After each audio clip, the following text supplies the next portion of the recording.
உள்ளாட்சி அமைப்புகளில் இடைத்தேர்தல் நடத்த இடைக்கால தடை விதித்து சென்னை உயர்நீதிமன்ற மதுரை கிளை உத்தரவு பிறப்பித்திருக்கிறது. அண்மை செய்தியாக பார்க்கிறோம். கூடுதல் விவரங்களோடு செய்தியாளர் கருணாகரன் இணைகிறார். கருணாகரன், விவரங்கள்.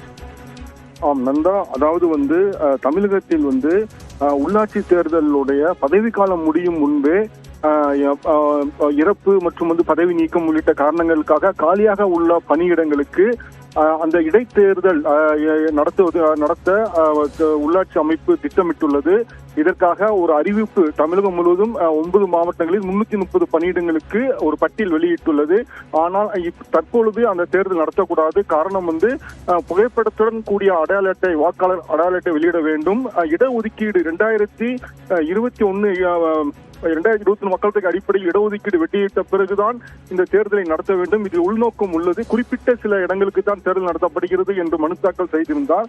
நெல்லையைச் சேர்ந்த மனு தாக்கல் செய்திருந்தார். இந்த மனு நீதிபதிகள் ஸ்ரீமதி மற்றும் விஜயகுமார் அமர்வில் விசாரணைக்கு வந்தது. அப்பொழுது ஏற்கனவே சென்னை உயர்நீதிமன்றத்தில் இந்த வழக்கு விசாரணைக்கு வந்த பொழுது நாங்கள் உரிய வாக்காளர் பட்டியல் தயாரித்த பிறகே நாங்கள் தேர்தல் நடத்துவோம் என்று உறுதி கூறியிருந்தனர். ஆனால் இந்த விதி மீறப்பட்டுள்ளது என்று மனுதாரர் தரப்பில் தெரிவிக்கப்பட்டது.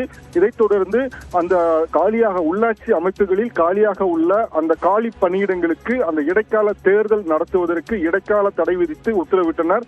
மேலும் புகைப்படத்துடன் கூடிய அடையாள அட்டை மற்றும் இடஒதுக்கீடு குறித்த பட்டியலை வெளியிட்ட பிறகு தேர்தலை காலி பணியிடங்களுக்கான தேர்தலை நடத்தலாம் என்று கூறி இது குறித்து மனுதாரர், அதாவது உள்ளாட்சித்துறை செயலாளர் மற்றும் மாநில தேர்தல் ஆணையர் பதில் மனு தாக்கல் செய்ய உத்தரவிட்டு வழக்கு விசாரணையை ஒத்திவைத்து உத்தரவிட்டனர். நந்தா, நன்றி கருணாகரன் விவரங்களுக்கு.